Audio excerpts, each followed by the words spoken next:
জান্নাত কোথায় আছে কোন তো? না, জান্নাত উপরে। কিসের উপরে? আমি দলিল দিতে চাই। না না না, এটা নেই। আচ্ছা, নবী করিম সাল্লাল্লাহু আলাইহি ওয়াসাল্লাম বলছেন এগুলো পরিষ্কার করতে হয়। পরিষ্কার রাসূলের ইমানের অঙ্গ। পরিষ্কার থাকে সুদ ঘুষ চুরি চাট্টা বদমাইশ সবকিছু কইরা খাবা নেছে, এটা কি আবার ইসলামের অঙ্গ না? সেটাও তো আমি মুসলিম করতেছি। হ্যাঁ, মুস খালি আমার না, যার পড়া পড়ো, যার মুস আছে হিসাব করতে হয়।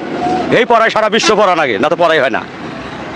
কাজী নজরুল ইসলাম কবি, আরো আছে রবীন্দ্রনাথ ঠাকুর, আরো বহুত আছে। না না, রবীন্দ্রনাথ ঠাকুর তো হিন্দু, এর কথা ইসলাম হলে কি তার তাই হলো শিক্ষাদাতা। কিসের হিন্দু? মানুষ কোনো হিন্দু বলতেও নাই, মানুষ এক জাত, মানুষ এক জাত, সর্বশ্রেষ্ঠ জাতি হলো মানুষ। তার মানে ওই যে সেও কি জান্নাতে যাইবো? সে জান্নাতের আশা করে না। পাগল বন্ধু হয় গুনাহগার, চাই না দুজো চাই না ব্যস্ত, চাই শুধু তোমার সাথে প্রেম প্রীতি ভালোবাসা আদায় হইলে, তোমার মেহমান হয়ে গেলে তুমি জায়গা কোথায় দিবে এটা তোমার ব্যাপার। না, আল্লাহ তাআলা আল্লাহকে চাওয়া যাবে না, তাহলে বলবে আল্লাহ তাআলা জান্নাতে যেতে হলে তো তার কথা মানতে হবে, তাই না? আছে আবার কি জান্নাত চামু? কানারা তো দেখে না তাই। এই জান্নাত দুনিয়া এটা অরিজিনাল জান্নাত। আল্লাহ মাসাল কমির ফাজুকাই জায়গা জান্নাতুল ফেরদাউস, সর্বশ্রেষ্ঠ জান্নাত দুনিয়া। এটা চিনে না মানুষ, তাই জান্নাতে আমরা আসছি। সত্য সাধনা বলে আবার আসছি, মানুষ বলে জান্নাত বাস করে যাইতেছি। এই মানুষের দুজক ব্যস্ত চিনে, মানুষই আল্লাহ রাসূল চিনে, আর কেউ চিনে না। চিনে ঠিক আছে, কিন্তু এইভাবে না তো। না না, এটা আলেমদের সমাজ, এটা হলো পাগল সমাজ। না, যদি এই দুনিয়াটা জান্নাত হতো তাহলে তাআলা বলে দিত যে দুনিয়াই জান্নাত। না না না না, আল্লাহ তাআলা তো এই কথা ডাইরেক্ট বলছেন যে দুনিয়া হচ্ছে একটা খেলা, একটা কৌতুক। জমা হাদিল হায়াতুদ দুনিয়া ইল্লা মাতাউল গুরুর। কই আসবে ব্যস্ত যাই, কই আসবে আরেক মায়ের কুলে জন্ম নিবে, সেটা আল্লাহ তাআলা। জাহান্নামে যাও, তাহলে নরক কুলে যাবা। কি পশু পাখির কুলে তোমার জন্ম হবে? এই যে শুনেন, তার নাম জান্নাত কোথায় আছে কোন তো? না, জান্নাত উপরে। কিসের উপরে? আমি দলিল দিতে চাই। না না না, এটা নেই। হ্যাঁ, কোরআনের আয়াত আপনি যদি অস্বীকার করেন তাহলে অস্বীকার করবেন কেন? ইনদাজিল আরশিল মাকিন, এরকম একটা আয়াত আছে, হয়তো আমার আয়াতটা ভুল হতে পারে, আমি বাইর করে দিতে পারি, যে জান্নাত হচ্ছে একেবারে আরশে আজিমের উপরে। এই যে এটা আরশ আজিম, তুমি দেখো না এটা আরশে আজিম, নিচে কোনো খুঁটি নাই, সাগরের উপরে আছে। এটা সাগরের উপরে আছে, এটা কোনো খুঁটি টুটি নেই। আমার কথা শুনেন।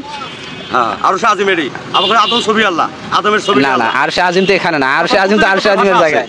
হ্যাঁ, আরশে আজিমের জায়গায়, দুনিয়া আরশে আজিমে দেবো কে? আমার ভিতরে আরশ আজিমে আমি বস্তুবাদ লোক, বুঝছো?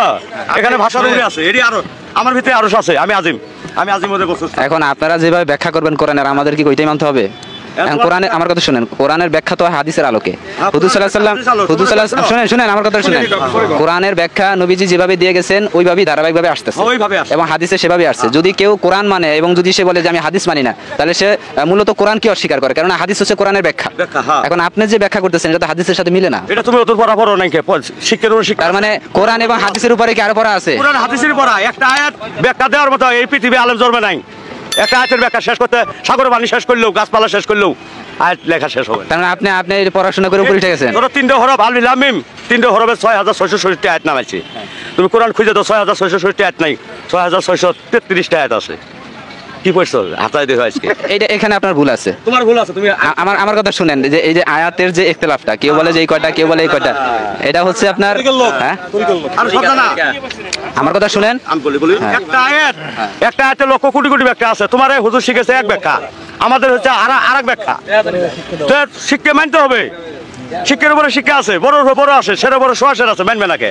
তোমরা মানো না এক কথাই। আরে শুনেন, আপনি তো কিছুই মানেন না, আপনাদের শিক্ষাটা তো এটা আমার গুরু যাদের দিছে হেডি আমার মানতে হবে। আদেশ দিছে, আপনি মুজ বড় হইছে, মুসের পানি খাইতেছেন, এটা বলছি আমারটা চলবই, চলবই যে তলে সাফ করেন, এটা কয় না, জোর করা কোনো কাম হয় না, ওইভাবেই থাকবো। যে অবস্থা আছে ওই অবস্থা। পাগল মানুষ, পাগলই তো। দিও আমার নাম শেখ মাজেদ বাঙালি কাউন্সিল আজম পাগল ভান্ডারি, ভান্ডার তরিকার। আমার অনেক তরিকার মানুষ আছে, চিকিৎসা করে, আপনি কিছু করেন না। যদি কেউ বিশ্বাস করে তাহলে সঙ্গে সঙ্গে ভালো হতে পারে, এটা পাওয়া যাবে না। পোলাবান না হইলে তাবিজ কবজ দেন না, পোলাবান হলে তাবিজ কবজ না, গাছ তুলে দেয়, গাছ খাইলে আল্লাহ রহমত করতে পারে।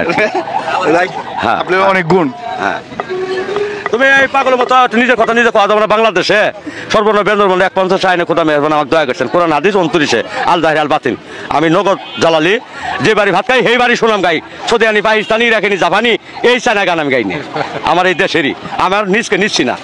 আপনি মুক্তি পালান না রে, এত কথা কয়। আচ্ছা, যাই হোক, আজকে এখানেই শেষ। পাগল চাচার কথা কইলে আচ্ছা ঠিক আছে, তুমি এক সময় দাওয়াত দিও, কাঠ থাইলে দিও, গোপন গোপন কথা আছে আমি বলবো। দাওয়াত দিব কি এখন আপনার নন আমি সেলুনে নিয়ে যাই, আপনার মুষ্টি আগে ফালাই, তোমার ক্ষতি হবে। চুলটি আগে ফালাই। তোমার এই যে চাকরিটা তোমার দিচ্ছে বর্তমানে, এই চাকরি তো থাকবো না। চাকরি থাকবো না, না। এই চাকরি করে বাবার না, এটা আমার। হ্যাঁ, কারণ তুমি চিনো না এটা। না, আপনি যে কইলেন ইসলামের দাওয়াত আমার দিয়েন, কইলেন না? ইসলামের দাওয়াতটা কি ভাই জানো? শুনেন, আগে আপনার কি করা লাগবে জানেন? আপনি চুলটি সুন্দর করে কাইটে দিই, এই যে মুষ্টি একটু ফালাই দিই। তুমি বুঝবে না। কি বুঝবো না? হযরত মুহাম্মদ, তারপরে ওটা পরে করুন। তুমি কটা প্রশ্ন আমার জবাব দাও। এই আচ্ছা, হযরত মুহাম্মদ সাল্লাম কি আপনার মতো এই বেশে ছিল? এটা 27 বছর এইভাবে ছিল। নাউজুবিল্লাহ মিন জালিক। কি কয়? 27 বছর এই হালি ছিল। এটা করে না, এটা করলে মানুষ মারবো। মাইসে মারবে, হের তো শক্তি বেশি, মারতে পারে। আল্লাহ যা হের বাপ হয়, আল্লাহ আল্লাহ হের বাপ হয় জানি মারবে হেরে। ছিল 27 বছর, তখন সে ছিল এরকম। 27 বছর এরকম ছিল। কথার মানে আছে। আচ্ছা ঠিক আছে। তোমরা ইসলামকে এইভাবে না, ইসলামকে জাহির করে ফেলে অসহায়কে সহায় করো। আচ্ছা, এটা তো করবে এখন আপনি। হাতে সহায় করে হেরে বুঝা তো এই রাস্তা চলো সঠিক। এই যে শুনেন, হাতে মুখ দিয়ে বহুত কথা কোয়া যায়। আমি কই কি আপনি তো অসহায় হন, আমি অসহায় না। এই যে মুস্কাটের নাই গে, কেরকম আমি সহায়? আমি দেশের বাদশা। এই যে আপনি তো টাকা পাবা রে বাবা, কত টাকা? এই মাত্রই দিল তো। এই 100 টাকা দিয়ে একটু মুছটা কাটেন না, চুলটি কাটেন। তোমরা এক পাগল। এই চুল মুছ দাড়ি এটা বুঝবে না, আল্লাহর খেলা নিলা, এটা